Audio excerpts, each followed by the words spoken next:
الاهتمام بليلة القدر والتركيز على إحيائها لا يعني أن الإنسان يتكاسل في أيامه كلها ويتهاون ثم يفرغ نفسه في الليالي المحتملة لليلة القدر، فهذا لا يناسب العاملين الراغبين فيما عند الله تبارك وتعالى.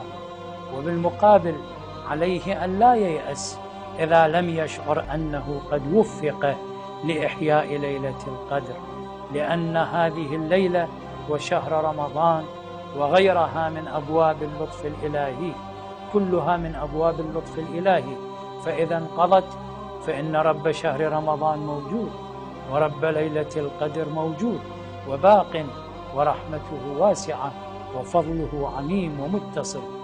ونفس هذا المعنى الذي شرحناه في ليلة القدر ورد في مورد آخر وموضوع آخر، وهو الرواية التي قالت: تفكر ساعة خير من عبادة 60 سنة.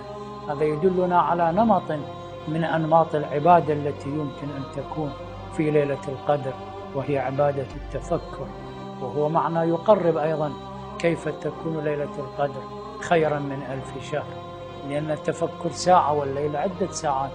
تفكر ساعة خير من عبادة 60 سنة، وليلة القدر عدة ساعات. وهو هذا المعنى، معنى هذا الحديث الشريف يمكن أن يفهم بالمعنى المنسبق إلى الذهن، وهو أن التفكير والتأمل والفهم هو حقيقة العمل والغاية المنشودة منه، لا الحركات الخارجية التي إنما تكتسب قيمتها من محتواها كقراءة القرآن. هل المراد بقراءة القرآن لقلقة اللسان من دون أن يلتفت القارئ إلى معاني ما يقرأ أو يتدبر فيها أو يطبقها في حياته؟